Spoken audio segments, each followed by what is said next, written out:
সব অঞ্চলেই কিন্তু কিছু জনপ্রিয় খাবার থাকে। আমি ভাবতাম এই খাবারটা বুঝি আমাদের এলাকাতেই শর্টকাট ওয়েতে খুব কম সময়ের মধ্যে ঝটপট রান্না করে নেওয়া হয়, কিন্তু ফেসবুক অনলাইনের আদৌলতে দেখি এই সিম্পল খাবারটা অনেকেরই প্রিয়। হ্যালো, আসসালামু আলাইকুম। আশা করি সবাই অনেক ভালো আছেন। আজকে সকাল থেকে ছোট্ট একটা ব্লগ নিয়ে চলে আসলাম। সকালে উঠে আগে চুলার পাশটা এবং চুলা তার চারধারগুলো আমি মুছে নিলাম, কারণ সারা রাত পোকামাকড় হাঁটাহাঁটি করে, না মুছে নিয়ে রান্নাবান্না করতে আমার অস্বস্তি লাগে। এদিকে ডিম, নুডলস, দুধ সব কিছুই বাহির করলাম। আর এখন নুডলস সেদ্ধ করতে দেব।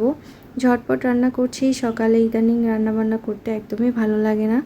আর যখন উঠি তখন দেখা যায় যে টাইম শেষ হয়ে যায়, বাবু ওঠার সময় হয়ে যায়, এদিকে তার অফিসে যাওয়ার টাইম হয়ে যায়, তো অনেক তাড়াহুড়া লেগে যায়। তারপরেও নুডলস সিদ্ধ করতে দিয়ে আমি এদিকে যে থালা বাসন কয়েকটা ছিল ওগুলো ধুয়ে নিলাম। এরপর আমি মরিচ পেঁয়াজ কেটে নিয়েছি, আর নুডলসটা সেদ্ধ করাই থাক। এদিকে একটা ডিম সিদ্ধ করতে দেব।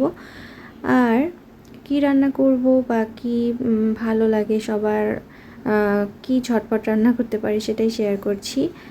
আমি এখানে মরিচ আর পেঁয়াজ তেলে দিয়ে দিয়েছি, লবণ দিলাম, ডিমটাকেও পোস্ট করে নিচ্ছি।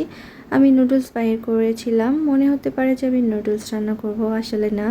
আমি রান্না করব হচ্ছে গরিবের ফ্রাইড রাইস যাকে বলে, এবং এটাকে আমি অন্যভাবে রান্না করছি, যে নুডলসের যে মশলাটা থাকে ওই মশলাটা আমি এর মধ্যে দিয়ে দিচ্ছি। আর আজকেই প্রথম এই মশলাটা দিয়ে আমি ফ্রাইড রাইস বানাবো, সেদ্ধ চালের ভাত দিয়ে। দেখব কেমন লাগে। তো ভেবেছিলাম দেখি কেমন লাগে, এটা ভেবেই আসলে রান্নাটা করা। খাওয়ার পরে অনেক বেশি ভালো লেগেছে। আর এখানে আমি আরও কিছু মশলা অ্যাড করেছি, করার জন্যই আসলে অনেক বেশি স্বাদ লেগেছে। তবে এখন থেকে আমি এই গরিবের ফ্রাইড রাইস যখনই রান্না করব, চেষ্টা করব নুডলসের যে মশলাটা আছে সেটা দেওয়ার। যে কোনো নুডলসের মশলা দিতে পারেন, খুব বেশি স্বাদ হয় তাহলে। আর এদিকে দুধটা ঢেলে নিলাম।